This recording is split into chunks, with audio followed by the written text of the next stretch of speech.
No,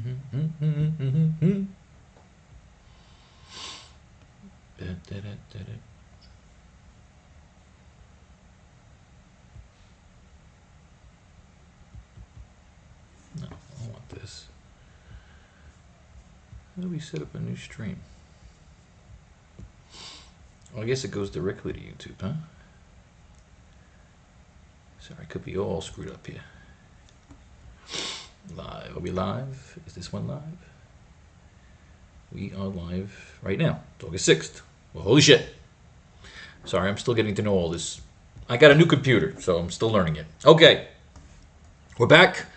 Professor Kane's writing class, sponsored by the new Pharaoh's Lounge Kickstarter. I want to try and get the 20 grand, of course, because I'm a greedy prick who loves hookers and weed. And as always, sponsored by pharaohslounge.com, because this is the first issue of Happy Harley Days. For those of you interested parties, a collection of Harley Quinn themed cover commissions. And again, if you buy it on the Kickstarter this month, it's $22 for a special. It's $40 on the website. So of course, if you want to get a nice, big, juicy fucking discount, go get it there. So when we left off last time, we began a brand new idea for doing like a 1-hour pilot script for Metropolis. The idea of a story where Clark Kent and Lex Luthor meet on a train into Metropolis. The idea is that we're making it on our own planet, Game of Thrones style, our own universe. No stupid pop culture references, no social fucking media references. It's our own world. We're world building. We want to create a Game of Thrones atmosphere, and the idea is stop focusing on the movies. DC Comics cannot beat Marvel right now. Marvel kicked their ass. I feel like with HBO under their belt, they should use those Game of Thrones fucking budgets. And of course, ignoring that last shit season, maybe even the season before that was kind of shit too. Go with the first 6 seasons, that when that fucking show was awesome and fun and everybody gave a fuck and it was event television. DC, HBO Max, whatever the fuck they're called, Discovery, need to basically create event fucking television. Stop focusing on the movies, paying celebrities out the ass. The celebrities suck, or they get arrested, they start fucking cults.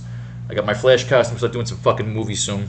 Point is, I was going to type all this separate, but again, this is the writing class, and of course there's some tediousness sometimes. So we like to open this up, it's like, pan into Krypton. What I usually like to do when writing a comic book script, now again, I'm trying to maybe push this as a screenplay, but I'm not really an avid screenwriter. I like to write comic book scripts. So again, you're writing action for the artist, but again, this could just be action for the cameras. So I like to write it as a comic book script. You can write it as a screenplay style, whatever the fuck you want to do. But for me, I like storyboarding it out. I usually put 6 panels to a page, unless I'm doing a splash page or a good fight scene or something. The idea is we're aiming for a 60-page pilot episode introducing this brand new show, HBO style, with Clark Kent, Lex Luthor, both about the same age, early 20s. They're going to Metropolis for the first time. They meet at a train station where Lex Luthor's about to get the shit kicked out of him. Clark Kent saves his ass. And they kind of discuss each other's lives on a train. So, pan into Krypton. What I usually do is I write the art script first. Sometimes I get some lines in there, but I don't want to get slowed down sometimes when I'm thinking about what to do scene-wise, so I just like to script out the art, and then sometimes I'll even send the art script to the artist, let them start drawing. Then as I see what they lay out, sometimes it gives me an idea to fit more script in there, more dialogue, because again, the art is one part, but what makes or breaks your story is the dialogue. That's what's made me millions of dollars as a writer, which I've blown on bad business deals and gambling and whores and again, it's not a time to judge me. We're writing a story.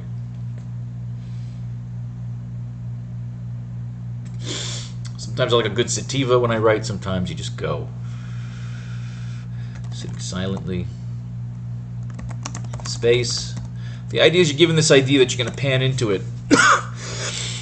Maybe even let a little poetry. But for now, our main focus is laying out the art and formulating what the big story is going to be for our opening pilot episode. Brainiacs. Skull Ship. Rise above Krypton's surface. We'll add a lot of our storyline later on. We want to storyboard it. Large beam shoots from the center, from the bottom center. Bottom center of the skull ship.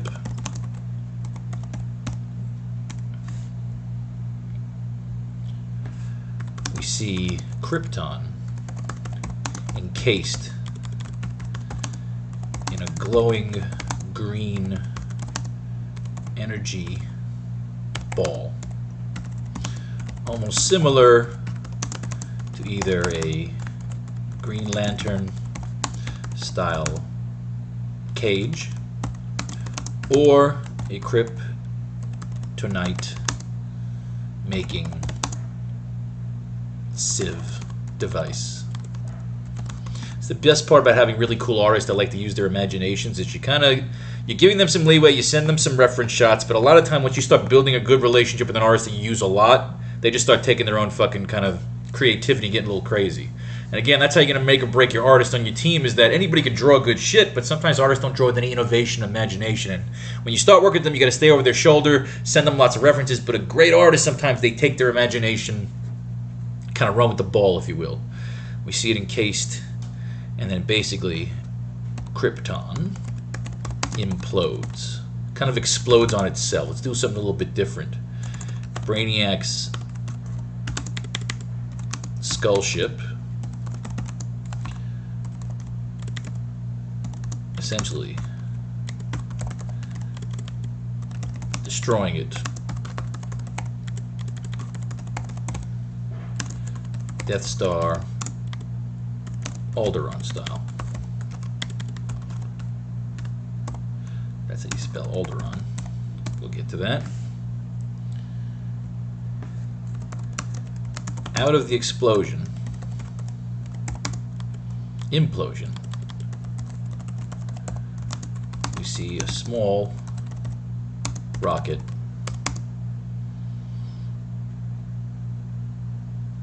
rocket's red glare. Out of the implosion, we see a small rocket emerge from the green chaos. Boom.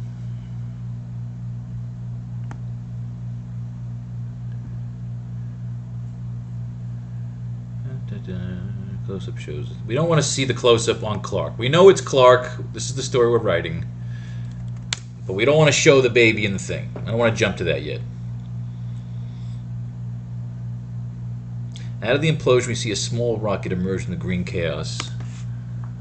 The ship, the rocket.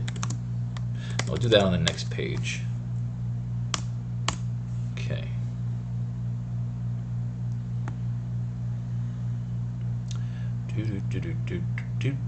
It's a slow process. I'm still trying to come up with the main plot. I like the ideas, like you have Metropolis, you have Desperation, and we've been playing around with the gangster Butch Matson, all these other rich people.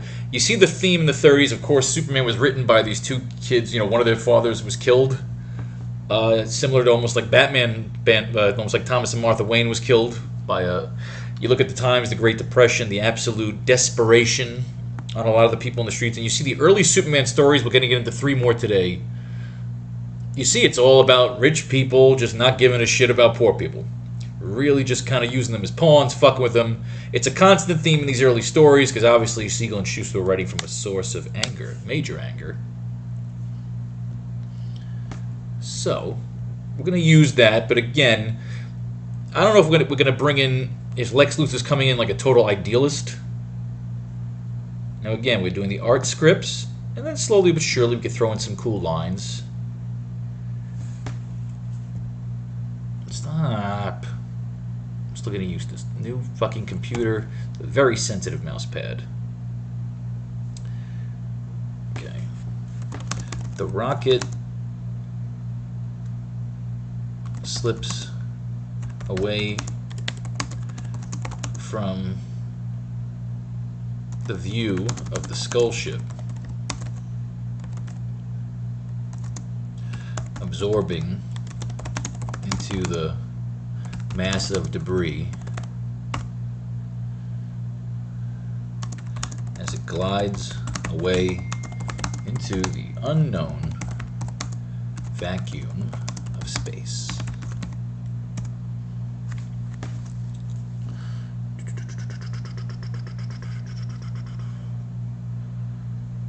Doing a class thing.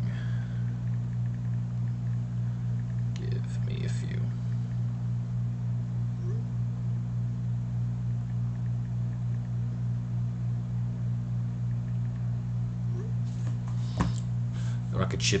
The rocket slips away from the view of the skull ship, absorbing into the mass of debris as it glides away from the unknown into the unknown vacuum of space.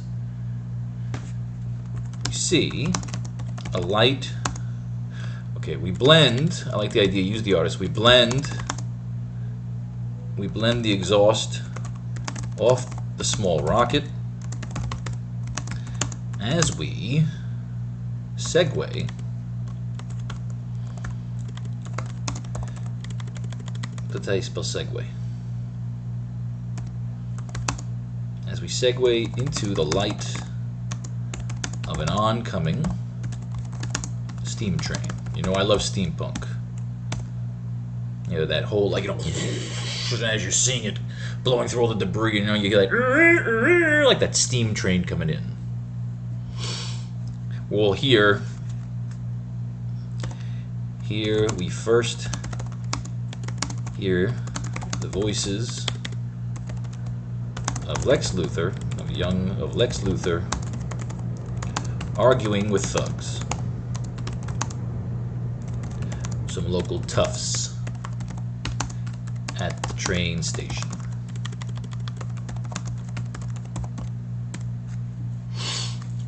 And the exhaust of the small rocket as we segue into the light of the oncoming steam train.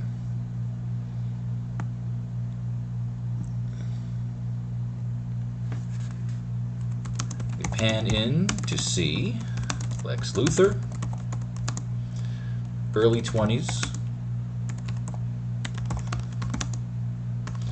strong in mind, but weak in stature. I don't know if we. I mean, do we want him small and?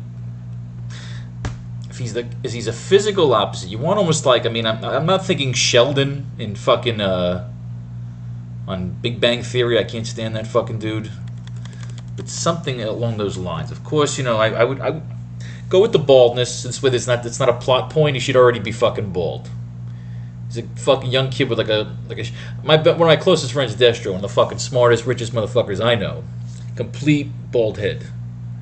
I think it was something he had, like a condition or something when he was young, but it also gave him like fucking superhuman strength. He's the fucking man. He's one of my favorite people in the world. That's what I'm thinking with that. But he's a big motherfucker. He's like Superman. So I think him, but smaller, without the weightlifting and fucking gifted physicals. He's gifted in mind, strong in mind, but weak in stature. He is not backing down to the thugs, but he is grossly outnumbered.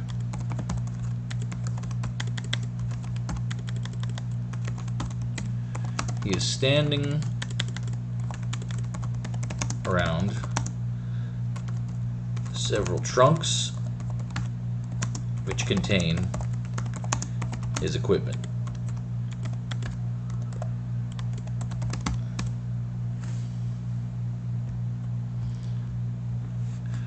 One of the thugs has his foot on his trunk as they are holding him up. They're holding him up for a shakedown.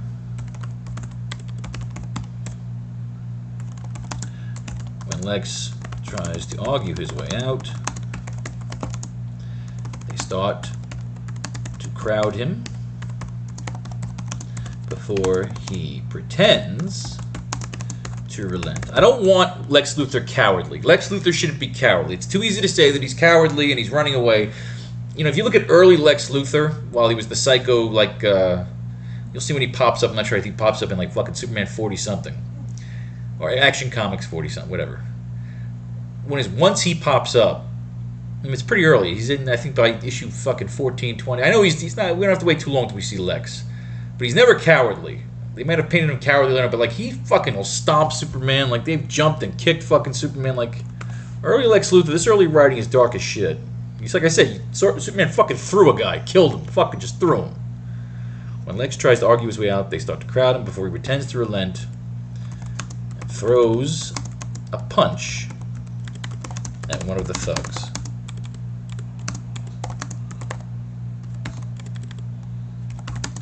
So he's not backing down,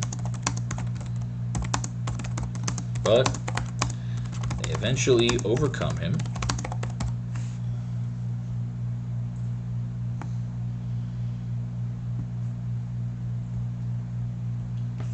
as they are about to lay the smackdown all over Lex and destroy his equipment, his trunks of equipment. Suddenly, a stranger, runs in to help.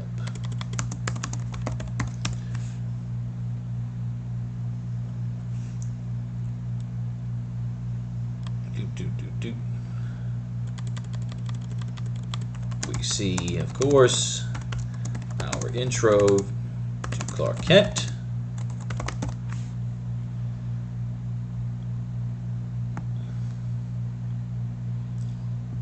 All right. Delicate equipment kicks their asses. Again, we got all this other shit right here. We can erase that already. All right, so again, we're laying out the art script first, and then we come in for the dialogue. But the idea is you want to play around what you think these guys are going to say, which is going to help you. Otherwise, you don't want to always just keep writing, Lex's head. One thing we learned from The Sopranos, the way David Chase would write the shows, is every time you cut to a character, they weren't just talking on the phone. They were always doing something that said something about their character. Feeding their fish, cutting their fucking toenails, cooking a fucking steak. You always want your characters doing something, so you don't just bore your artist with shot of a head, shot of a head, shot of a head. Like, get that fucking Brian Michael Bendis shit. I can't stand that Brian Michael Bendis crap where it's fucking that Ultimate Spider-Man. It's Mary Jane and Peter Parker on the phone for fucking 40 pages. How do you take a 15-page Amazing Fantasy origin? Fuck. Sorry, don't get me started. How much I can't stand Brian Michael fucking Bendis. Sorry. Is that right? It's all right. All right. Where are we? Page 3. Out of the implosion. Okay, so fun part first. We lay out the art script, and then once we have laid out our 60 pages of art, we chime in with some fun-ass little dialogue. And of course, we'll separate pages as they get bigger and bigger. You like to have every kind of page start on its own Word document page, but we haven't added the dialogue script yet, so again, we just want to lay out the art. Essentially, if you're doing the math, 6 panels per page, no more, no less. Again, you can go more or less depending on how you're telling the story, how you're telling the fighting. You might want to use some splash pages. Don't overuse fucking splash pages because it's weak. It shows that you as a writer are too scared to put in shit. So again, you're doing a 60-page fucking script, and you're doing 6 panels. So essentially, you're writing a 360-beat song. Think you're Homer in the Odyssey, Homer in the Iliad. And we're going for the hour. We're going to write a really strong 1-hour fucking pilot. No more or less. No 24 pages, which is what we write for a typical comic book, because that's the game.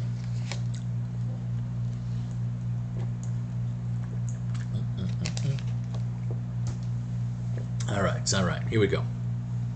So, Lex is saved from being mugged and beaten by Clark Kent, who kicks their asses.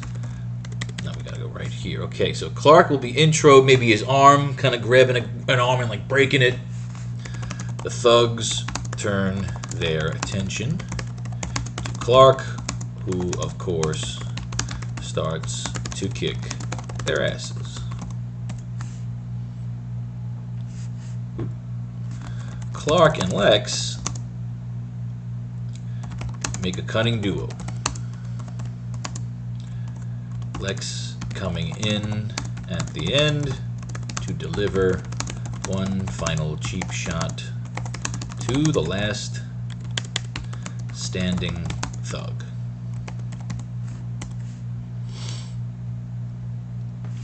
The two then will, of course, shake hands and introduce themselves. Get that fucking, Smallville, Gotham, whatever. The two then will, of course, shake hands and introduce themselves. Lex will offer to buy Clark lunch as a thank you for saving his ass. Panel 4.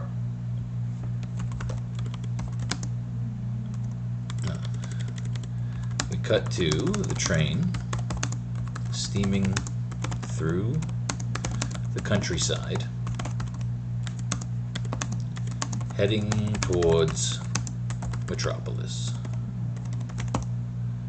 Maybe even passing. Nah, Blakely Town, I feel like I'm passing. Nah. You never know. I don't know. Blakely Town is kind of a stupid name, so I might just kind of throw it in there as an Easter egg where they just pass the sign. I'm going to go passing through Blakely Town at this point. The old coal mine. But then I want to use that coal mine maybe as a secret tunnel passageway, the old coal mine, the old Blakely coal mine. So we're not going to use that right now. Okay. Train steaming to the countryside, heading towards Metropolis. This is where we start to get into the dialogue, the two of them getting to know each other.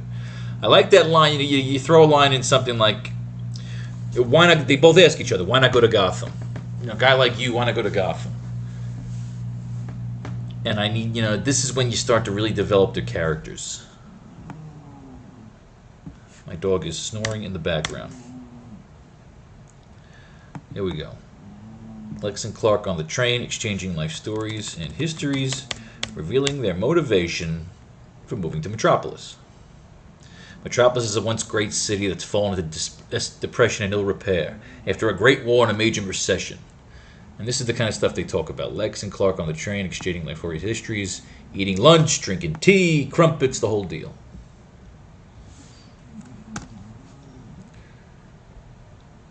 Revealing their motivation for moving to Metropolis. You get some great dialogue in this part right here. Gotham is high tech. Lex makes some remarks. Bruce Wayne stealing his idea. Clark will ask him why he hasn't chosen the Gotham instead. Revealing their motivation. Metropolis, once great city. Lex is going to take over the city, and Clark is looking to start a new life after selling his parents' farm, which he will eventually be revealed or become his fortress of solitude. We see them come into Metropolis, and together their friendship is going to rebuild the city from crime and depression. It's the overview, of course, what we're trying to accomplish here. Clark will ask him why he hasn't chosen Gotham instead. Lex makes a remark. No, I see. I like something like, and spend the rest of my days waiting online for Wayne Foundation grants. Or Wayne Foundation grants like the other hack scientists. No, my friend. True genius is getting into something on the ground floor. Metropolis is desperate for a mind like mine. So again, you're showing Lex's arrogance. Lex is arrogant right out of the gate. But again, he doesn't want to go to Gotham. He's another fish in the sea in Gotham. He make comments about Bruce Wayne, the recluse. The idea is Gotham is on the other side of the world. Lex could even say, a guy like you should be on the other side of the world. A guy like you should be on the other side of the world. I don't think they know about Themyscira yet. I don't know if it exists. Maybe it's a myth. Maybe they drop an Easter egg about it. You didn't even say. So you're a writer. Lurking for adventure. Why go to a rundown place, to a rundown flop like Metropolis?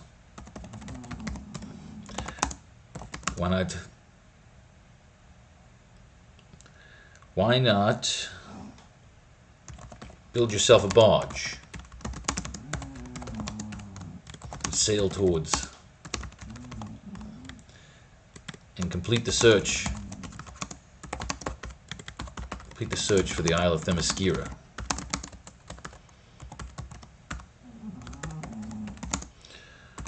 Spend the rest of your days buried in naked Amazons. So they, again, I think they don't know it still exists. They've heard the tales of the Amazons. Again, you make your little Easter egg mentions. You don't have to show it off. But again, this is a whole fucking conversation that could take place with 2 fucking pages right here. A page, 2 pages. Lex is talking to Clark about experimentation, enhancing human strength and intelligence. Clark, of course, knowing who he is, humors Lex and pretends to be aloof. You know, I think you get a lot of this, whether you have it, you don't just have it on these two panels here. This is kind of panels 4, 5, 6. You go a little back and forth. You can bleed it in a little bit. And something on the ground floor, desperate for a mind like mine. That's when you have him looking out the thing. Bruce Wayne, the Lex Luthor, Gotham on the other side of the world. Gotham is high tech. Once we get through Gotham, we can get to another page here. We start talking about... We're not doing the flashbacks just yet. We'll save that. Cuts loose. Let's save that.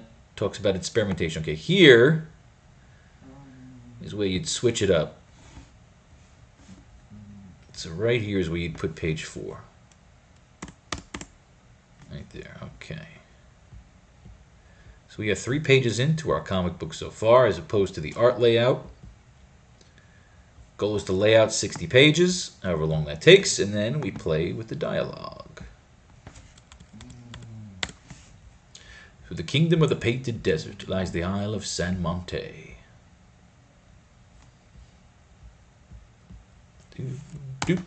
All right.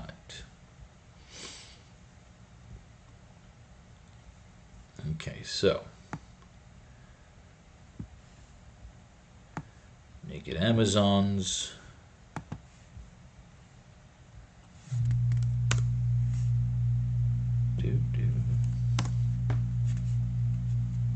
So you get your Amazon Easter egg right there. Human experimentation.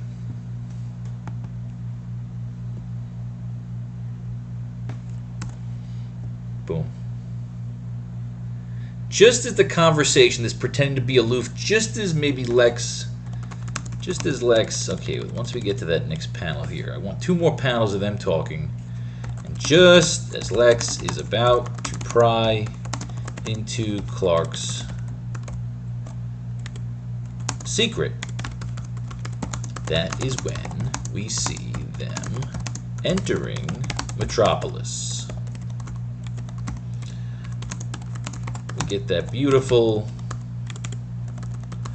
Arya Stark entering Bravos type reaction, as this is both of their first times entering a big city. Up till now, Clark Kent has been helping shit out around Smallville. Maybe he's did a little traveling around the world. Nah, I don't know. Maybe he's never... Our Clark Kent has never left his family's farm.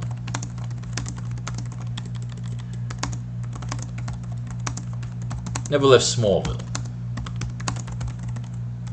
You can even tell that to Lex. I've never left Smallville. He's done shit around Smallville. Maybe saved a couple of people. Maybe took care of his fucking peeps. You know, Smallville's great because, again, it doesn't have to be Kansas. You can be a lot of things. And this is where we get that first shot of the Daily Planet. Of course, we have revealed the Daily Planet will be like the only real nice building left. Flashback scene, let's save that for later. Train gets to Metropolis, where Lex advises Clark to begin his adventure there. Sold his parents' farm. We got all this, right? Believes the roadblock lies in the rebuild. They both want to be a part of the resurrection of Metropolis. Again,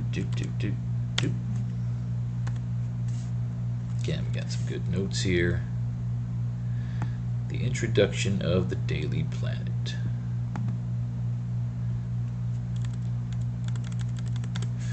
And we'll get to all these guys.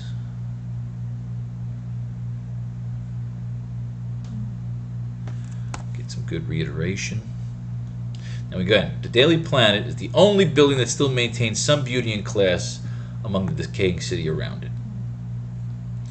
So again, you get that introduction. And of course the train. Did we get the aloof part, or did I erase that yet?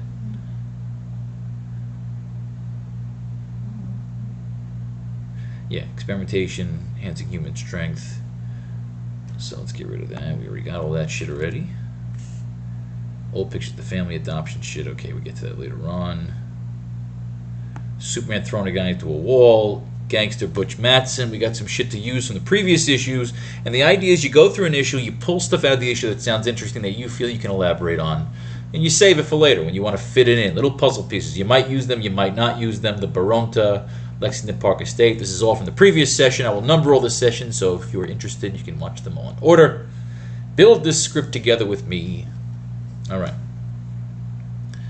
Now I'm thinking, so what? We are 4 pages in. The train pulls in. Lex is telling them this way we should start. So maybe we split them off here. You know, do we split them off here? Do they go looking for an apartment together? Do they make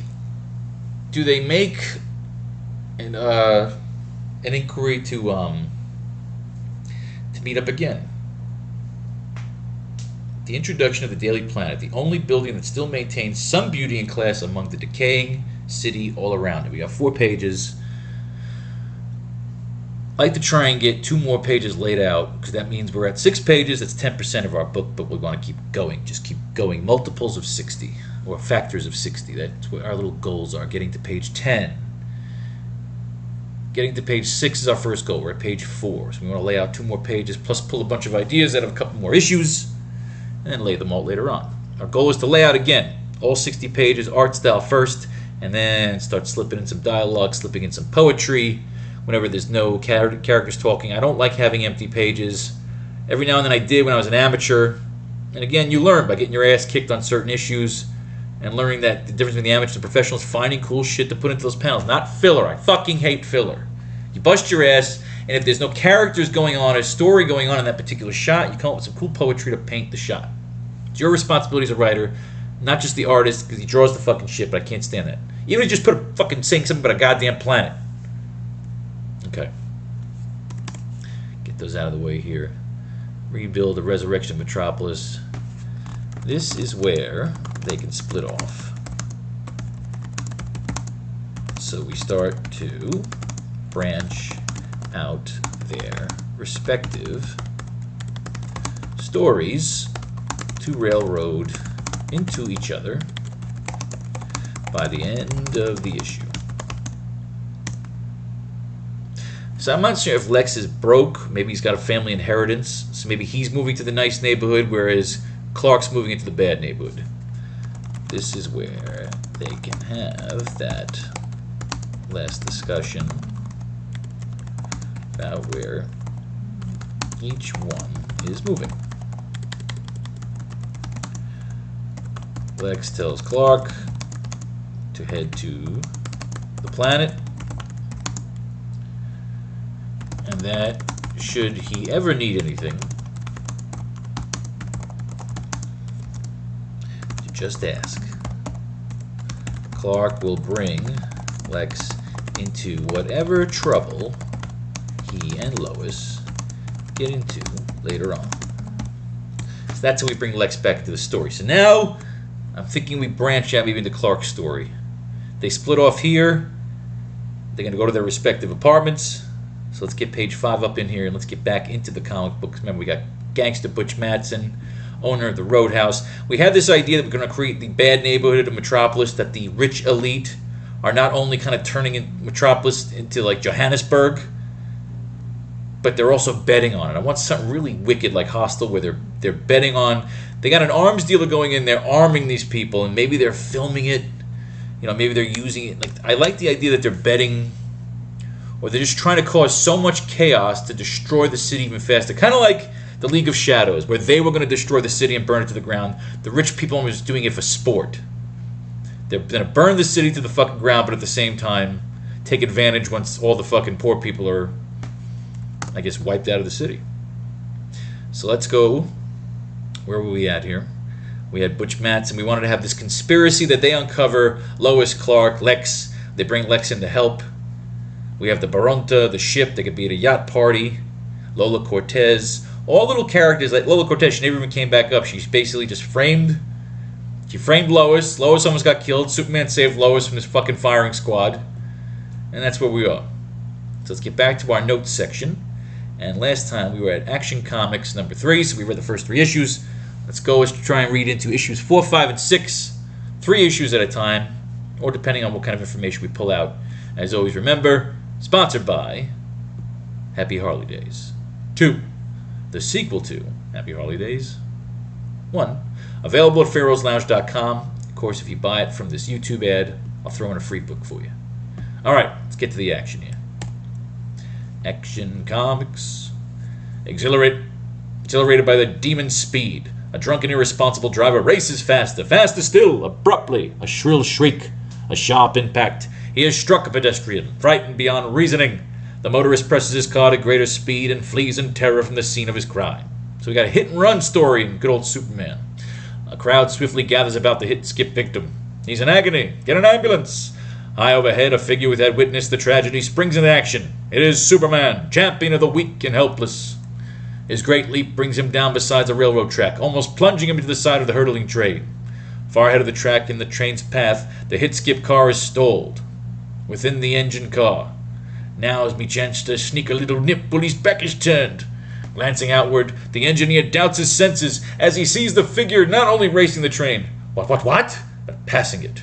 Mike, a man racing us, running faster than the train. I saw it with my own eyes. Drinking again, are ya? Of course he's Irish. Superman beats the train to the stalled auto. We gotta jump. Let's go. You fool! You'll kill us both! Boom! The train takes it out. Whew! Just made it. But this fellow has died of a heart attack. Wow.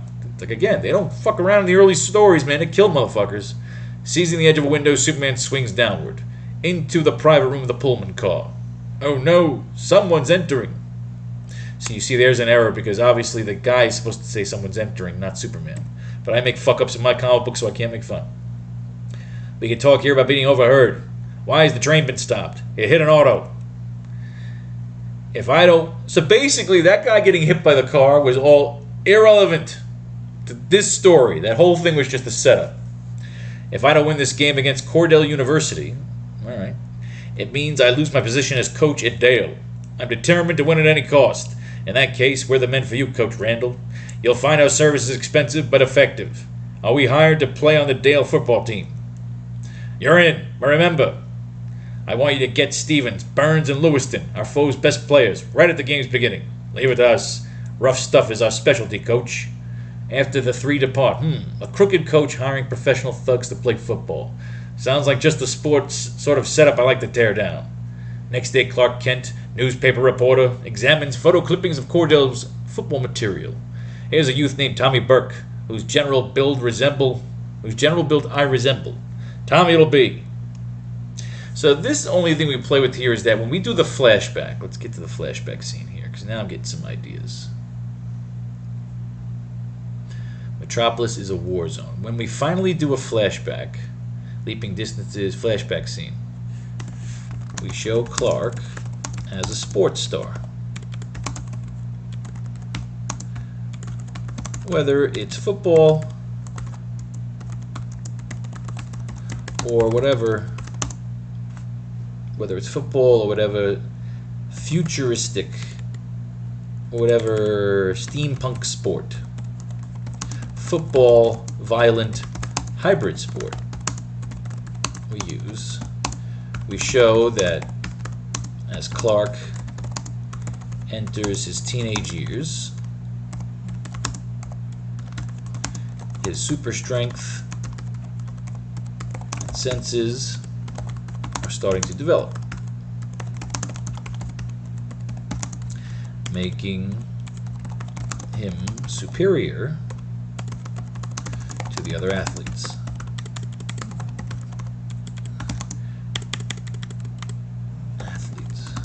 Oh, God damn it. Which eventually ostracizes him from his classmates at Cordell University, which is why he leaves. So you can give him the angry orphan thing too. He finds out about his coach possibly throwing a game, and uses his powers to fuck up the coach's plans. You never know, we might have to get too much into a gambling angle, but it's just something to play with when you do a flashback. So let's get some names before we forget. Coach Randall, Stevens, Burns, Lewiston, you know, if you're throwing some Easter eggs in there. Coach Randall, Stevens, Burke, Lewiston. Tommy Burke, Sports Star. Who's bugging me now? Good for you. Go down there. Have a good time. I'm right. All right. Tommy Burke, Sports Star. A Crooked Crop. Cordell, Dale University. That's who they were playing. Cordell versus Dale. We may use it. We may not. Cordell U versus Dale. That can be our pivotal point. Pivotal point in the flashback where Clark has to change his career path and become a hero instead of a fraud.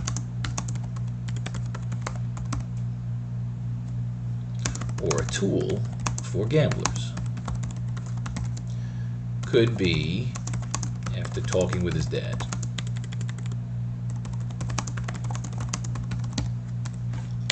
You know, he was always inspired by his dad, where he became a superhero.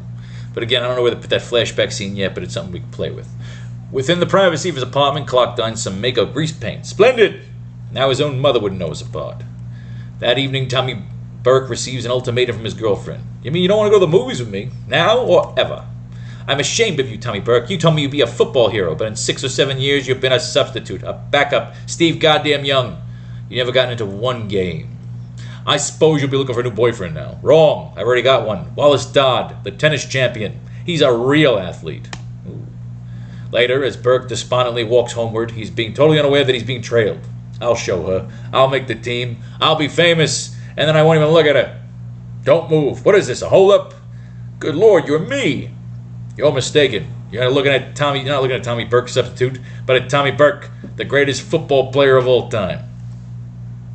Book lurches forward to attack. Instantly, he feels the sting of a hypodermic needle. He loses consciousness. So Superman's now drugging motherfuckers, and he's going to gamble and play as some guy's football player. He's going to play instead of somebody else. That's always been the dream, Superman being a football player, just fucking shit up. Burke regains consciousness to discover himself a prisoner in his own apartment. What have you done to me? I can't move. You needn't worry about it. You've just been rendered passive by a drug. But what's the big idea? Merely this. I'm going to take your place in life for a few days. So long for now. Disguised as Burke, Superman reports to the locker room of Cordell University, preparatory to football practice. Well, here goes. I wonder if I'll get away with it. Hello, boys. Well, if it ain't Tommy Burke, champion bench warmer of the century. Get into your uniform, Burke. We want to see what a real football player looks like. So they're fucking with him. I don't know in which locker Burke keeps his stuff. I'll just choose one at random. This one'll do. Say, what the hell you blazes you doing in my locker? Sorry, my mistake. I'll give you something to be really sorry about. Don't stand there gritting, put up your hands and fight. But it's simply more fun to watch. Golly, Burke can take it. Marvin has given him everything he has, but it doesn't seem to bother Burke much. Superman is unaffected by Ray Martin's frenzied blows. He decides to end the one-sided battle. He taps Martin lightly. Go away, you bother me. Martin flies headlong across the locker room. He's out. Cold. Cordell's coach, Oliver Stanley, rushes into the locker room. Why all this noise? What's going on here? Martin, unconscious? Who did this? I'm afraid I did, sir. So you've turned troublemaker, eh, Burke? Well, take off that uniform and clear out of here. You're through here. Beat it. The football players charge onto the game and commence a practice game. Gosh, coach, things don't be the same with that Burke on the bench. I don't know what got into him. He always meek as a lamb. But today, within the locker room, fine progress, I must say. First, I get into a fight, then I get kicked off the bench. What a dirty trick to pull on Burke. So Superman's a fuck-up. Superman's a fuck-up. He could have just beat the shit out of the coach. But he decides he's going to teach the coach a lesson, get involved in some fucking gambling and racketeering. So Superman's a fucking gangster. Orders or no orders. I'm going out on that field and show Coach Stanley a thing or two. Look, there's Burke. He's coming out of the field. And look at the old, cool Leatherhead uniforms, because this is the 30s. Oh no, wait till Coach sees him. So we can have these guys wearing the vintage football uniforms, like doing like a rugby kind of thing. Kind of like what they were doing in, what was that fucking movie, Starship Troopers. Downward soars a football towards the open space in the field. Abruptly, a figure dashes out and snags it. Burke! I thought I told that. Grab that man. Give him the bum's rush. Throw him out of the field on his ear. Starting from a goalpost, Superman leisurely trots forward as every player on the field converges upon him. Come on, the more the merrier. This is going to be good. That sap is running for a goal with everyone on the field trying to stop him. There goes Martin. This is for poking into my locker, and this is for busting me on the jaw. He got Martin. Just an accident. He'll have to be an acrobat to get past them. Superman leaps to the shoulder of one of the 3 oncoming players and springs over the other 2. Alley-oop. There's your acrobat. He's halfway down the field. I believe he's going to make it. Just fool's luck. So far, wait till he meets our unbeatables. Stevens, Burns, and Lewiston. The entire remaining team piles on to Superman. They've got him. But the coach is fooled, for Superman continues to dash down the field with the entire team hanging on to him. Just before Superman reaches the goalpost, he shakes off the players, then crosses the line. And that is that. Touchdown! Burke, you've been holding out on me. What's come over Burke? Boy, what a run. And to think I let this guy sit on the bench for 6 entire seasons. But he could be in our last game, the one against Dale, which will decide the championship. This is the sports editor of the... So, what do you mean? He's been sitting there 6 years. Was he fucking Van Wilder? Tommy Burke's been going to college for 6 years. He's Velas fucking Jones. This, the sports editor of the news. Listen, I got a player named Tommy Burke who's a marvel, a sensation. What do you think of that? Burke, don't make me laugh. It's no secret he's the joke of the Cordell team. What is this, a gag? In Burke's apartment. What's so funny? This article about you. Satirical, but still good publicity. This clown plays up Burke as a clown, just the same. I think it would be a good idea if Cordell's star player disappeared until the game was over. Hey, boss, we get you. During the following days, the Cordell team practices steadily for the big game.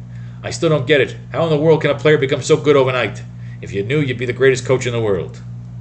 Tomorrow's game with Dale. Now remember, early to bed, no sminking, no drinking, no whores. Pleasant dreams. Burke is asleep in that apartment. You know what to do. He's completely tied. Strange, he didn't struggle at all. The 2 thugs are unaware that Burke is under the influence of a sleeping-induced drug, and that Superman is observing them from the molding overhead. The molding. When the kidnappers drive off, Superman races in pursuit, easily keeping their auto in sight. Burke is brought to a deserted house. Where am I? Where you won't be able to get into tomorrow's game. But you don't want me, I'm just a substitute. And besides, aren't you Tommy Burke? Yes, but it isn't me. That's all we need to know. This gag will quiet you down. Superman, who's been observing the scene through a window, grins. Fine, they've taken him off my hands, and they mean him no physical harm. Next morning, huge throngs crowd into the stadium, little realizing they're about to witness the most amazing football game of all time.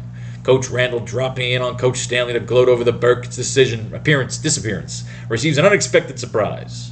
Randall, meet the boy who's going to take this game away from you, Tommy Burke. Burke!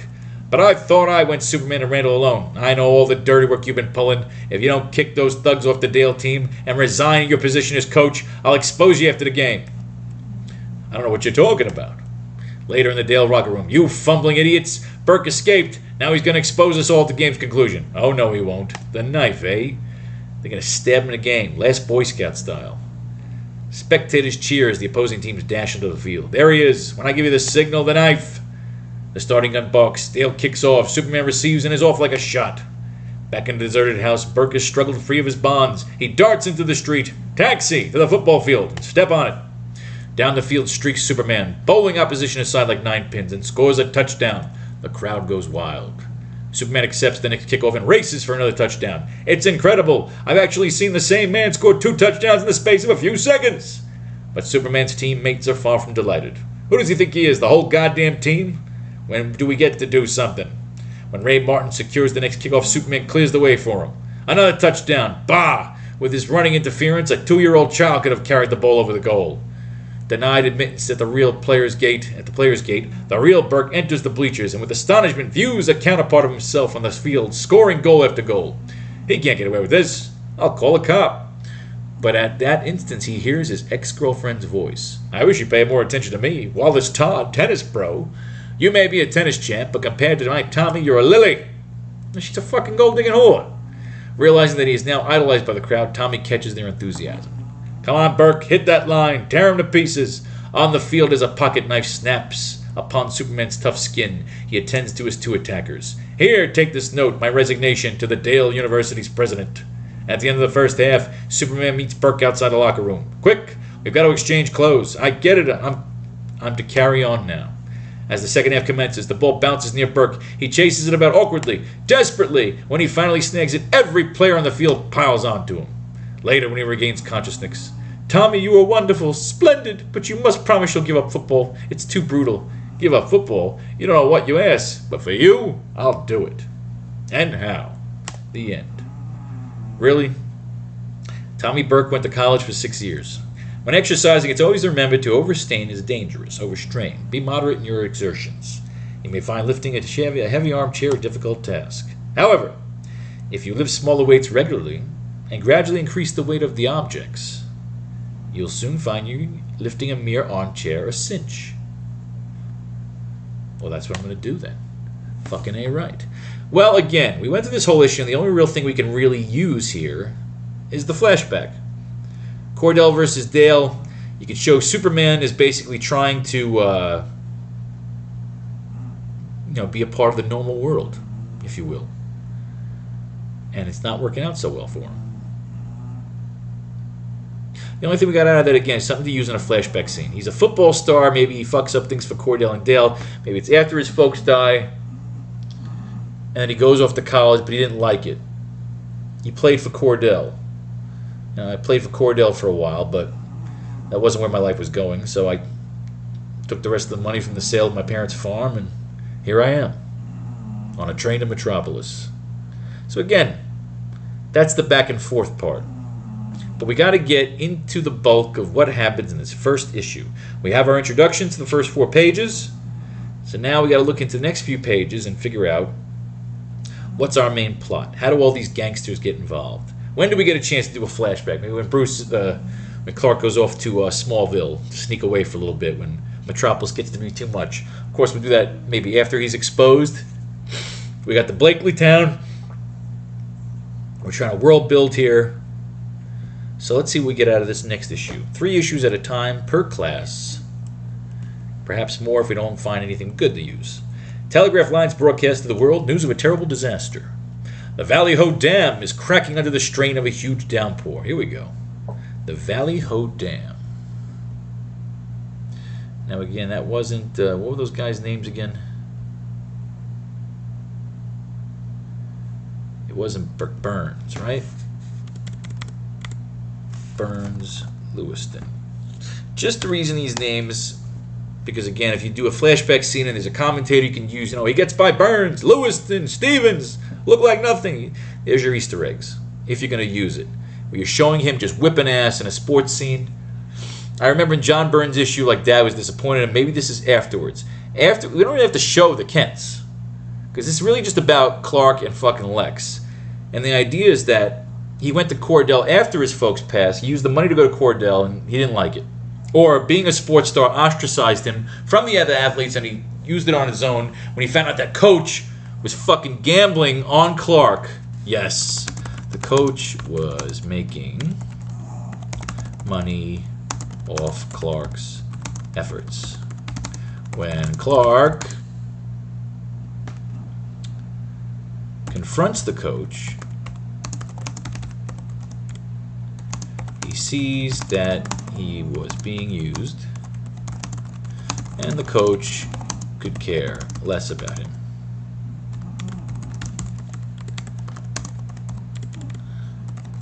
Prompting him to blow the game and walk away from school. This is what leads him to leave college or university for his life in Metropolis. Something has to inspire him to leave school, because we have to take away the parental influence, because it's been done too much. We're trying to be something a little bit different. No Kents. Smallville, if anything, is like his flashbacks. Maybe the farm is sold. So now we got to get to this Valley Ho Dam.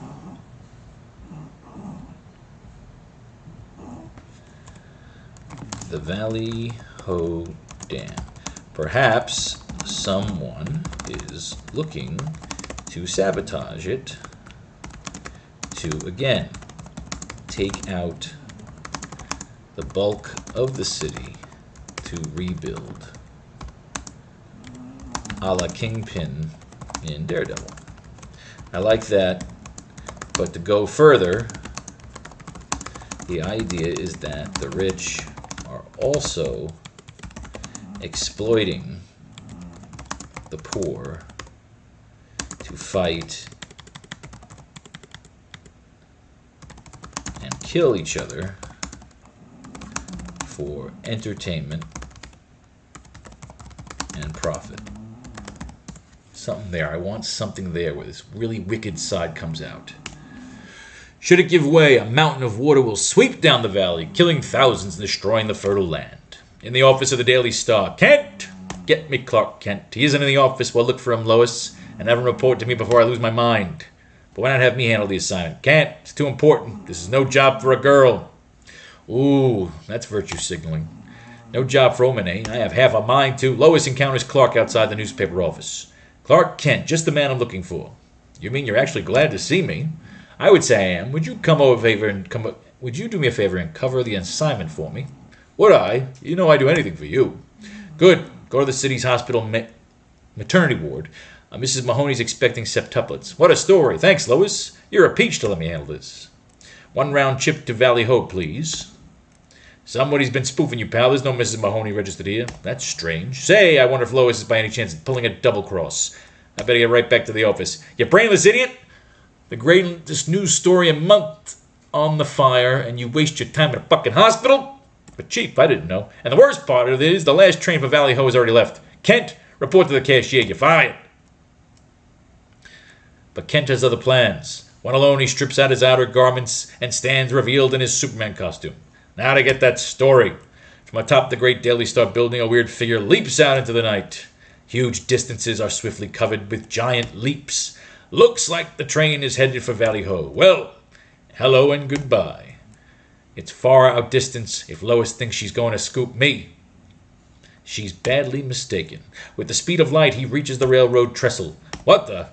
A torrent has loosened the bridge's supports, causing the tracks to tilt, making a wreck inevitable. The warning whistle of the approaching train is heard. Without a moment's hesitation, the cloaked figure mounts the peak of the rocks and dives forward.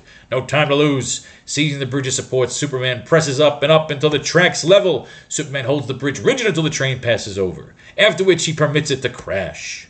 Lois, among other passengers, rushes to the windows. What was that? The bridge collapsed. An instant earlier, we would have been killed.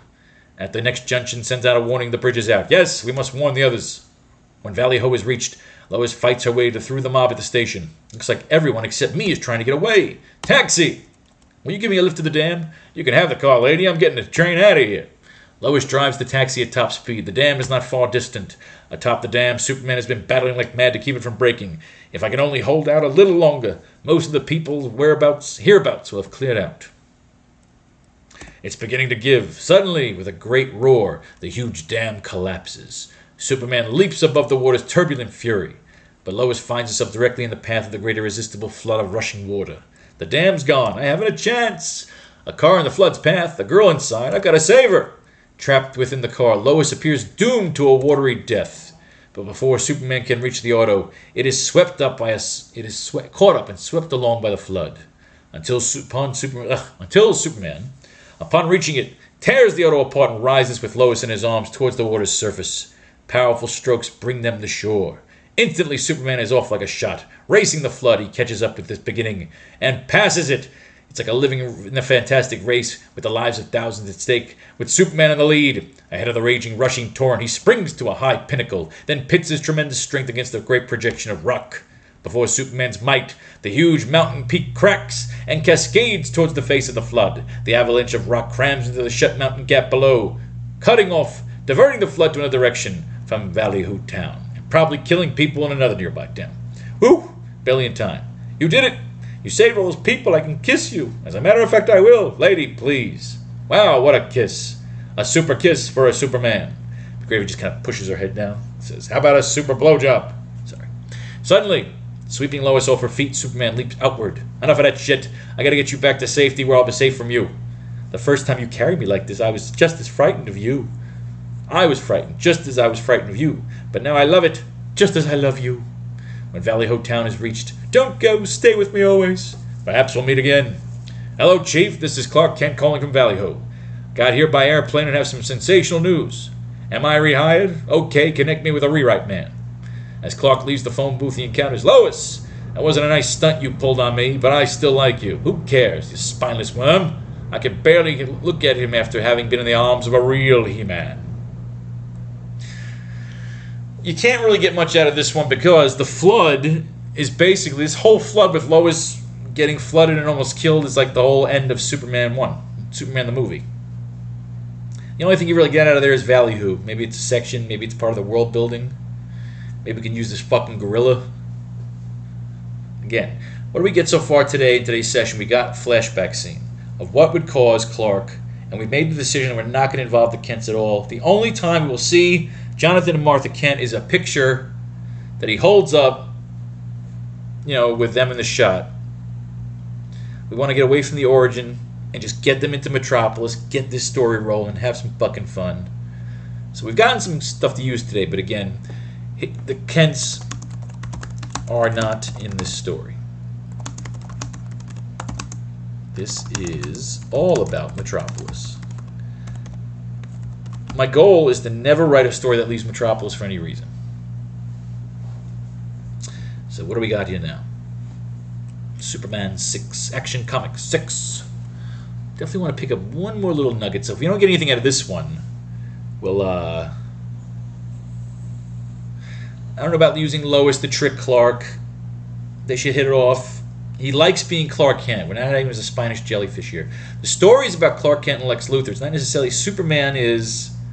He's a character. He's another character in our story. But the idea is to really push the fun between Clark Kent and Lex Luthor, introduce the possibility of a love triangle.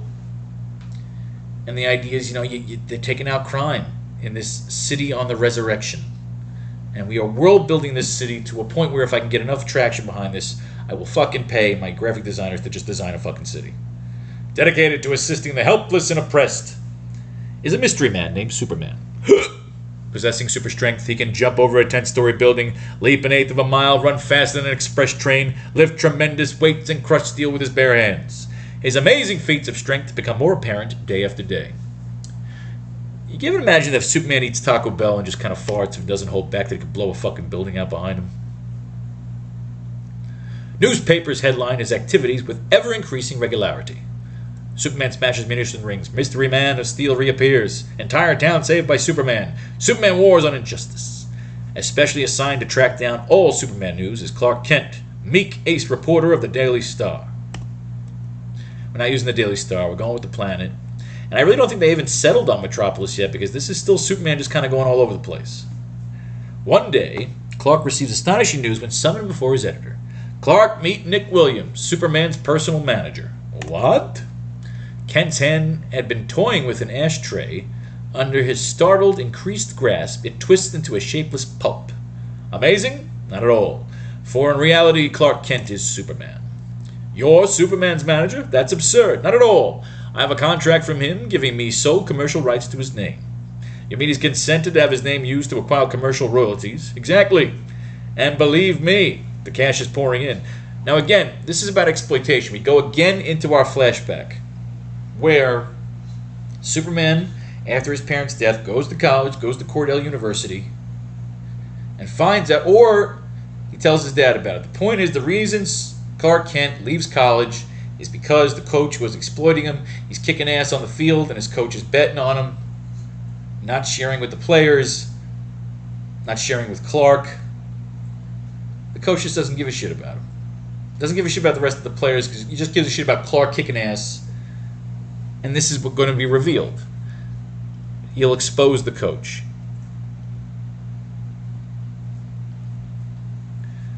Clark quit sports because his coach is gambling and not caring about his fellow players. Something there. We'll elaborate. We're building up our notes. I've come here to make a deal. The more Superman news you print, the better it is for both of us. Well, I'll guarantee to give you news of his exploits before he pulls them, if you'll print it.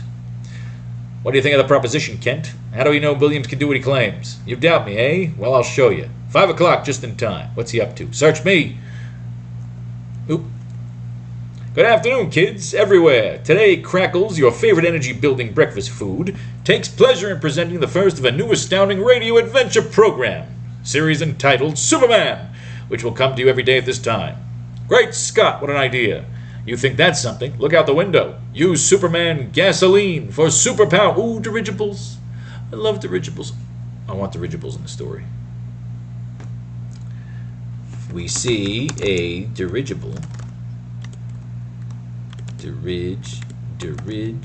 you spell fucking dirigible? Dirigible. Flying across Metropolis with a banner for something. Maybe a casino. Okay. I love dirigibles. The blimps. This dirigible. Good Lord. What next? Take a gander at that billboard over yonder. The Superman Streamline? Dreamline? Dreamline? Fuck no. Special. America's favorite automobile. I've also licensed Superman bathing suits, costumes, physical development exercises, and movie rights, to name a few. Well, I've even made provisions for him to appear in the comics. All very interesting. But how did Superman contact you? He dropped in on me and sprung the proposition. I liked the idea, and we evolved the partnership. Very interesting if it's true. You doubt me? Very well, then. Would a personal interview with Superman interest you? I should say, in fact, I'd like to meet him very much. Fine, come to my office tonight and I'll arrange your first interview with the strongest man on Earth. Gosh. Now this is supposed to be Jimmy Olsen, I guess, but they haven't named him yet. So if you're ever a collector and you get your hands on Action Comics 6, outside the editor's door, an inquisitive office boy has been getting an earful. You know, Clark's gonna rape him. Can you imagine that, Clois? Clark Kent is going to see Superman tonight in person. He is, and so will I.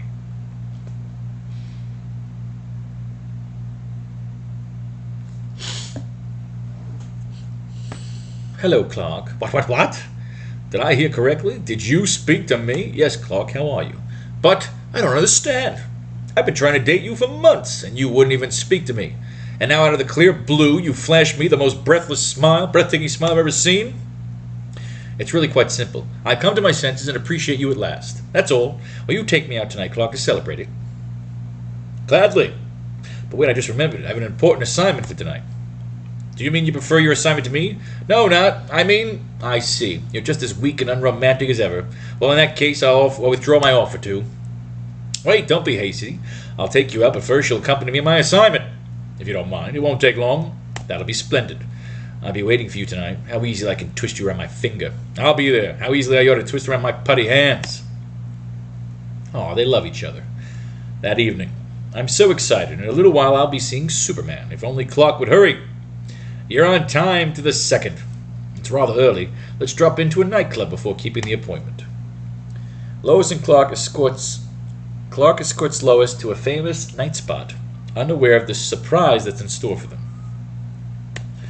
All right, we like the idea. They're going on a date, Lexington Park. We have to figure out a way they uncover the conspiracy. Clark should walk in with Perry yelling at everybody to the Daily Planet, being his eccentric, crazy self. And literally, Perry should walk Clark right into Lois and say, yo, this guy right here, you'll take him tonight.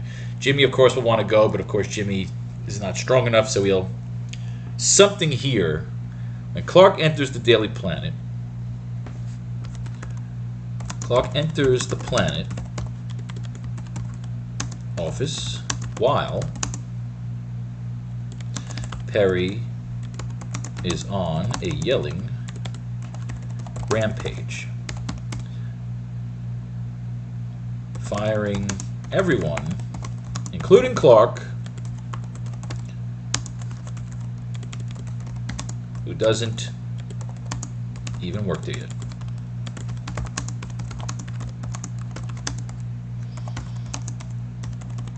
Lois, hire this guy so I can fire him. Clark Kent. Why do I know that name?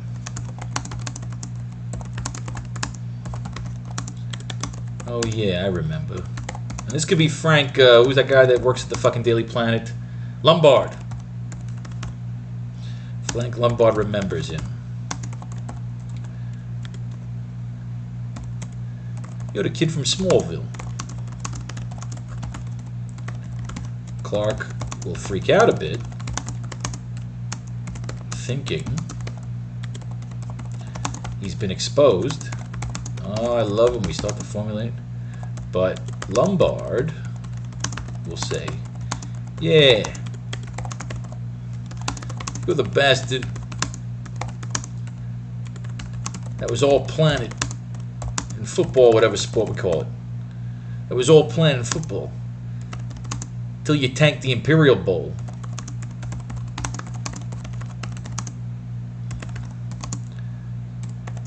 I lost a lot of fucking money on you. I lost a lot of fucking money on you. Cordell Dale. Cordell U versus Dale. The Imperial Bowl. I lost a lot of scratch. Alright, you got this again. That can segue us into the flashback. Either here, which doesn't really feel appropriate, or later on. Key is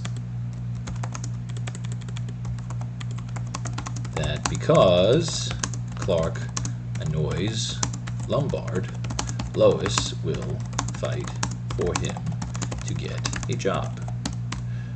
Good, Perry says.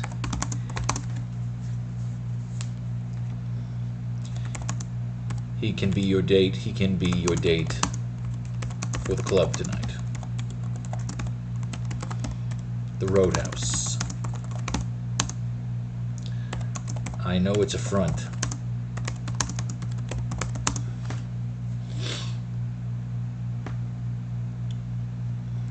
So again, that's how we get Clark and Lois to meet and get their first assignment from Perry. Jimmy will want to go, but Perry shuts him down, or Jimmy is told to go undercover as a waiter. Boom. They will run into Lex at the party.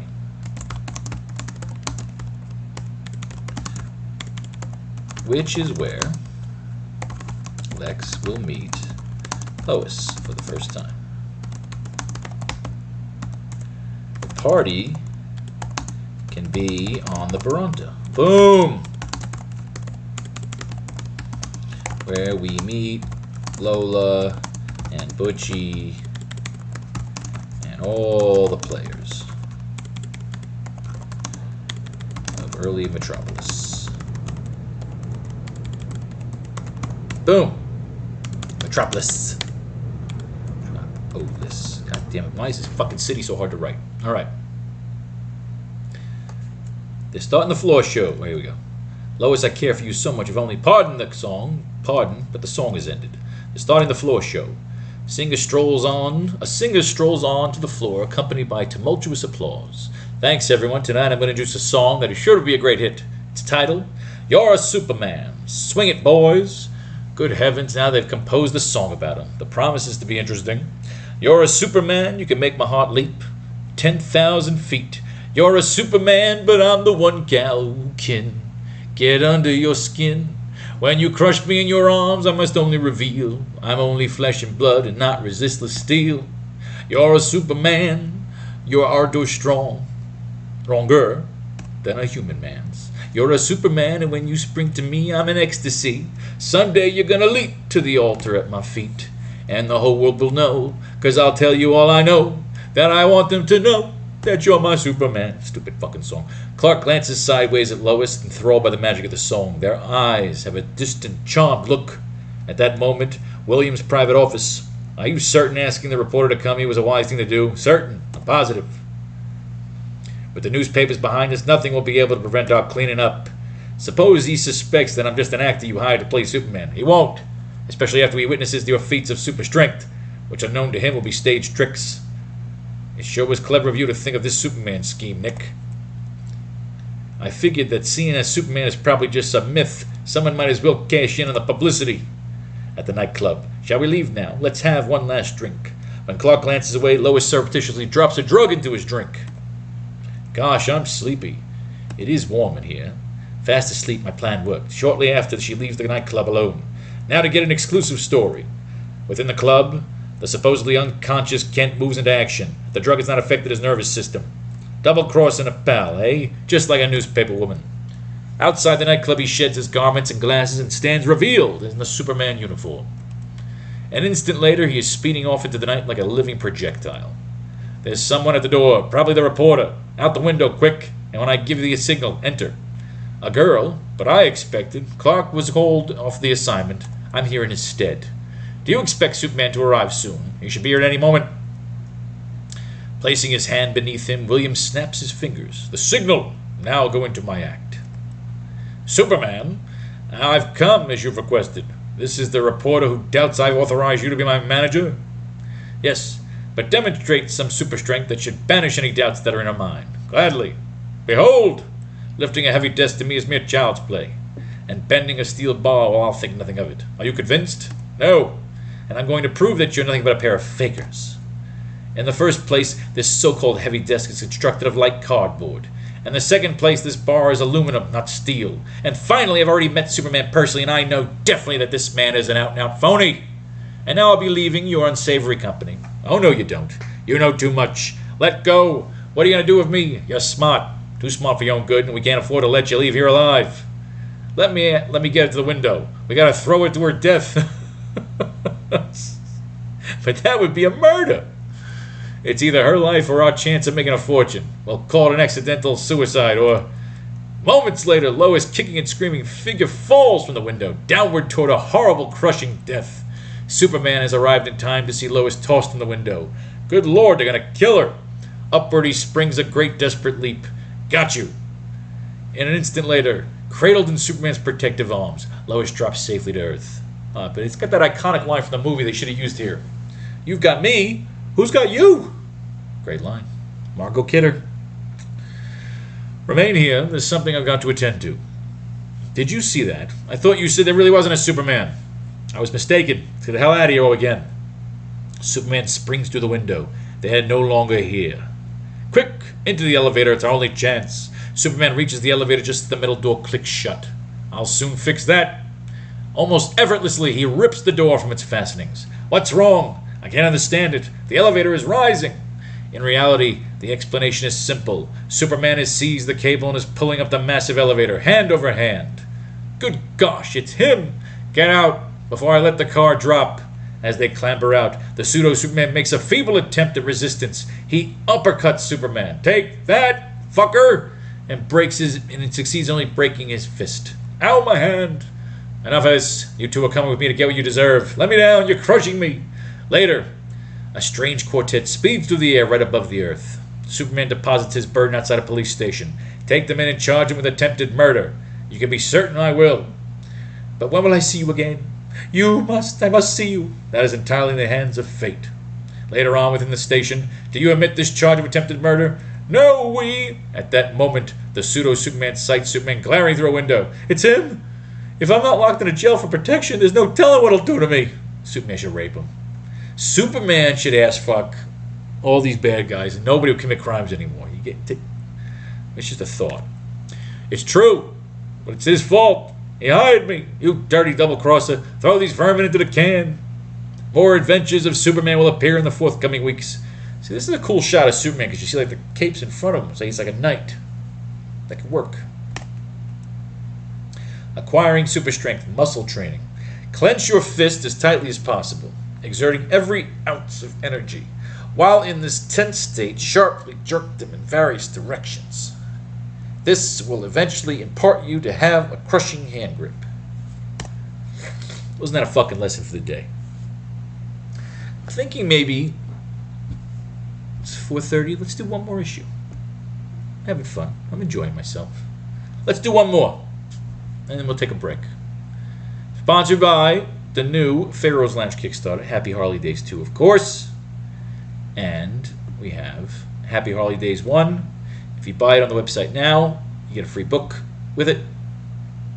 And of course, it's available for $22, the 22 special, since it's Happy Harley Days 2, on the Kickstarter. There we go. Let's do one more Superman. One more issue of Superman before I lose my voice. See what information and ideas we can pull out for our master script. We pulled out flashbacks. We pulled out a connection. We've now got Superman going to the Daily Planet to go get his first job. Get thrust right into an assignment with Lois. They will go to the Roadhouse Club, where they're going to run into Butch. They're going to run into Lola Cortez, all these fucking socialites. We have to start uncovering this whole plot to destroy the center of the city and make all these fucking animals and thugs and poor people kill each other and eat each other for the sick entertainment of these rich people.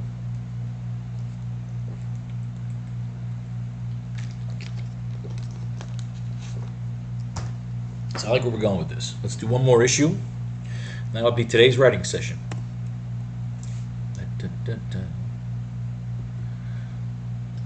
Superman. Friend of the helpless and oppressed is Superman. A man possessing the strength of a dozen Samsons, lifting and rendering gigantic weights, vaulting over skyscrapers, racing a bullet, possessing a skin impenetrable to even steel, are his rare physical assets used in his one-man battle against evil and injustice. Editorial offices of the Daily Star, a large metropolitan daily. How one guy could be so meek is beyond me. Here comes Kent now. Look, well, I'll show you what I mean. Don't make yourself too much of a pest, Curly. Hey, Clarksy, look, your tie's out. Is it? Thanks for letting me know. You see, any other guy would have hauled off and socked me in the snoot, but not Clark Kent. No, he thanks me for it. Boy, this is fun. I think I'll do it again. Lay off the poor guy. Look, it's out again. Someone ought to cure Curly of that tie-jerking habit of his. It's annoying the way Clark lets him get away with it. Lois rescues Clark from the pestilous Curly. Boss wants to see you in his office. Better hurry. You can be certain I will. The Jordan Circus opens in town this afternoon. I think it would be a good idea for you to interview its owner. I'll see him at once. As Clark nears the owner's wagon of the circus lot, he hears voices raised in anger. Sounds like an argument. I better wait before entering. Within the wagon. You'll take my offer or else. Take you in as a partner? The blazes I would. You've got no choice. My notes are coming due and you haven't the money to pay. Either take me in as a partner or lose everything.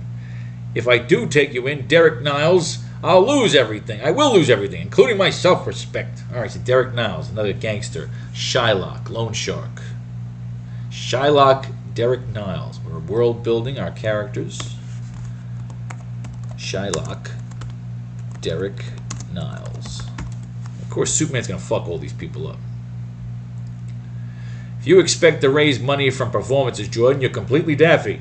People are straying away in droves. We'll see about that. Now, get out.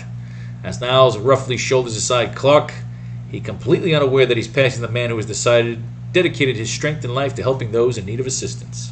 Pardon me, you clumsy ox. It's true. I'll lose the circus, my greatest love in life's work. If I can only raise the money, but no, I can't. Beg your pardon, I'm from the Daily Star. Do you have anything to say for publication? Who, what? Oh, a reporter. You can tell your readers we're here with the greatest circus show on earth. Clowns, animals, acrobats, whores, lesbians, disgusting, fucking strap-ons, fucking lube. All sorts of sick shit going on at the circus. A fine production, typical of the success in the name of Jordan, has been associated with for years. You can tell them, too, that we've hired several hundred extra attendants to help handle the huge audience we expect to have. Got that? Yes, this will make the next edition. Good luck, sir. Poor, brave old man. Faced with bitter disappointment and certain defeat, he yet has the courage to keep an optimistic front. A guy like that deserves a break, and by golly, that's what I'm going to give him. That afternoon, the circus opens with all of its blatant pomp and glory, but pays to a deserted gallery. Bah, I'm supposed to laugh and clown with all these empty seats staring me in the fucking face? Pipe down and get into your act. Sorry, boss, the ticket sales are terrible, just as Niles predicted. But one of the few members in the audience has some pretty definite ideas. The show is good, but it lacks flash. That's where Superman takes a hand. So you actually get into the idea that Superman's adventures are kind of fun. It's not so much saving the day en masse as he's just basically taking on like A-team style missions. Just helping solve them, saving one person at a time. Again, we have to take this attitude into Metropolis where they're going to go after this fucking club first and start helping people. That's why Superman will stay and live in the poor neighborhood. That'll be connected. He starts in a poor neighborhood so he can be around crime. And of course, through that, he'll see whatever building or neighborhood, the San Monte neighborhood, Blakely Town. They're looking to take out the center of the neighborhood, where they will rebuild a true Metropolis. That evening, within the privacy of Clark Kent's apartment, a miraculous transformation occurs. Off comes glasses and street clothes. Clark's mirrored figure straightens erect. And a few instants later, the retiring reporter is replaced by the dynamic Superman. One little step brings the Man of Steel to his open window, and in another moment his tremendously powerful muscles fling him out into the night like a living projectile. Some time later, a weird figure hurtles down into the midst of the Jordan Circus lot and approaches the owner's wagon. A light still shining at this hour. Poor Jordan, his tortured mind won't let him sleep. Figures, what a good are they? They only prove that when I'm going to lose what it took my entire life to build up. Turn around and don't be alarmed. What? A burglar? Well, you've come to the wrong place, fella. You won't find enough in this flop show to buy you a pack of cigarettes. You misunderstand. While Jordan spoke, he had slipped an automatic out of a drawer behind him.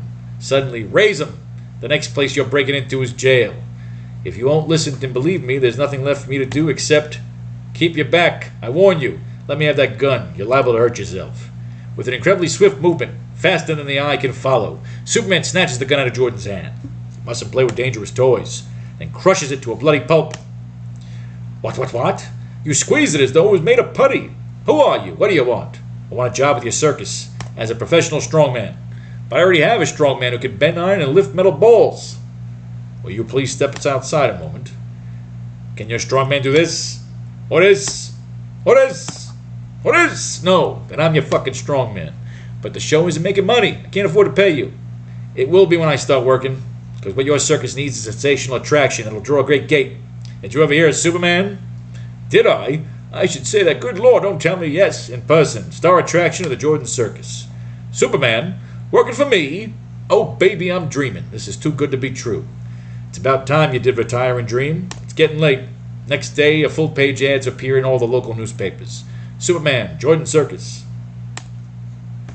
You know what? You can even have Clark even say, as Clark was traveling the world, Clark was traveling the planet,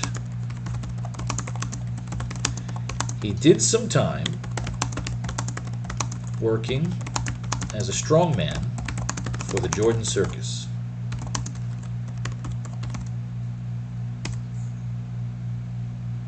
Maybe he even knew the Flying Graysons. He can make a reference to them from his days traveling with the circus. I like that. Now Clark has some misadventures in his trek to Metropolis. See in the papers, boss. I'm too busy to look at them right now. Well, you're not too busy to read this. And out of the Jordan Circus, a big fuss over a strong guy. Give me that paper. Well, I don't know what this is all about, but we're looking into this. Come on. Lois Lane, sob sister on the Daily SOB sister. Son of a bitch. Sister on the Daily Star. Also finds the aid of interest. Superman, in person, here I come. A mob of curiosity-driven crowds into the circus grounds. Look at this. Old Jordan over there, delirious with joy. Niles and Lois pass within an inch of each other, unsuspecting that their future will again cause their paths to cross. I don't like the looks of this. I'm stunned, thrilled, money literally pouring into the till. It's incredible, unbelievable, and I owe it all to Superman. The huge, seated throngs wait tensely for the big show to begin. Thousands of tongues babble. Who is Superman? Is he human? Why all the fuss about him? Suddenly, with a blaring of trumpets, the circus begins. Clowns frolic, acrobats cavort, animals roar. But the crowd is dissatisfied. We want Superman! We want Superman! Descending into the audience demand. The ringmaster announces, it is impossible for us to continue the ordinary show in this bedlam. And so, yielding to your requests, we waste no time in presenting Superman.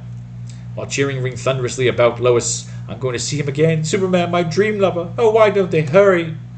The ring is cleared. A professional strongman walks into the center and commences to lift heavy weights. Boo! So that's Superman. We've been gypped. Give us our money back. Looks like Jordan let her fly a boomerang, eh, Niles? And when I laugh when these disappointed customers mob that old fool. At that moment, a figure high above the head seizes a trapeze bar and swings outward in a mad series of wild gyrations. Every eye is glued to it. A slip of the hand, and suddenly the figure plunges down towards the earth. There's no net. He'll be killed. Oh, down, down plunges the figure, twisting and turning in the wind. Abandon of a high diver. Turning with the wild abandon of a high diver. Whirling, spinning, somersaulting, landing into the accompaniment of gasps. Feet first, erect, unhurt. Some fun. A forward leap, and the figure seizes both the strong man and the iron dumbbells, commences juggling them with the greatest of ease. What puzzles me is which is the greatest dumbbell. A loudspeaker blares, ladies and gentlemen, we give you Superman. I like that. That's the end line of this. Literally. The end line, the last fucking line of this whole goddamn thing. The crowd. God damn it with the fucking underlined shit.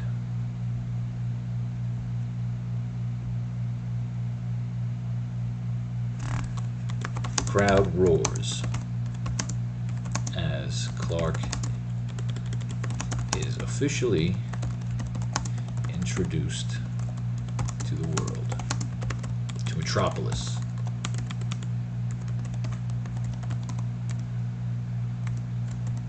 Ladies and gentlemen, I give you Superman.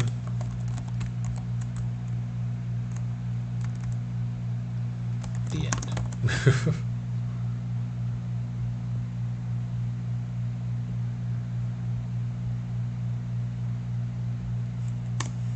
End of episode.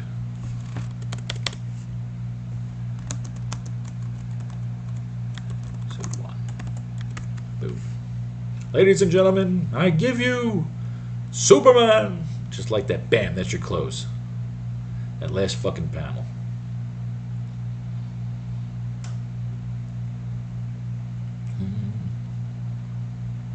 Center of Metropolis. Get back to our notes here.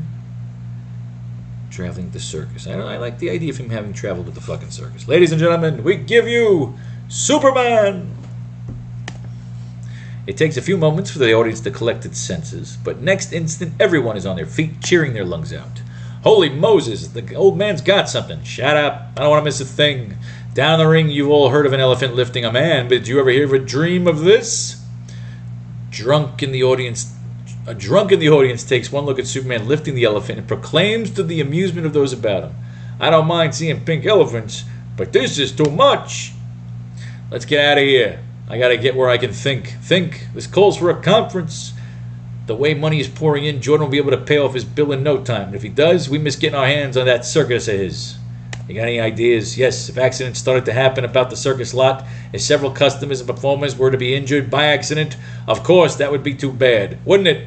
The circus would be called jinxed and avoided by the public. I get you, Niles. I've got to hand it to you. You got brains. Why does he just collect his fucking debt? Asshole. When Lois seeks to see Superman after the performance with other reporters, sorry, Superman ain't seeing no one. Get moving. But Lois isn't the type to give up easily once she's made up her mind. If I were to conceal myself in his dressing room tonight, I'd catch him where he reported to work in the morning.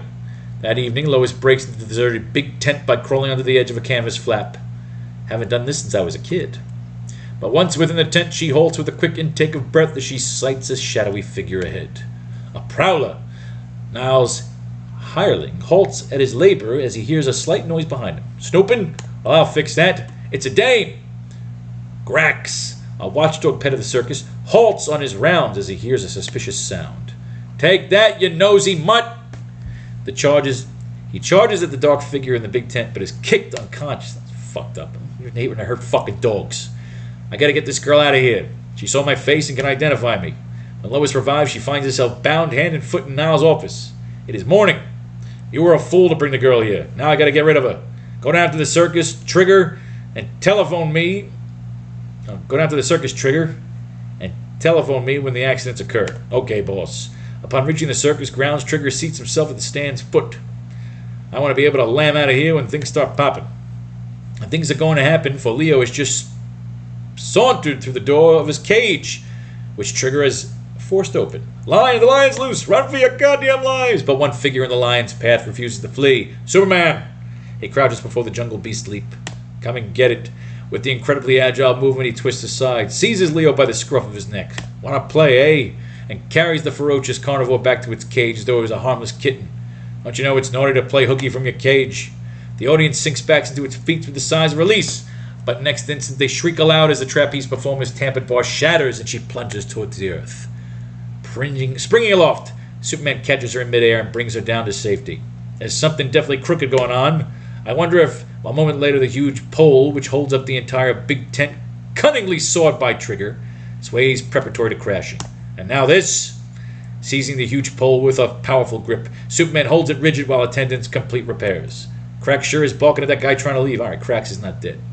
I wonder if that has anything to do with these accidents and Crax having been found unconscious this morning.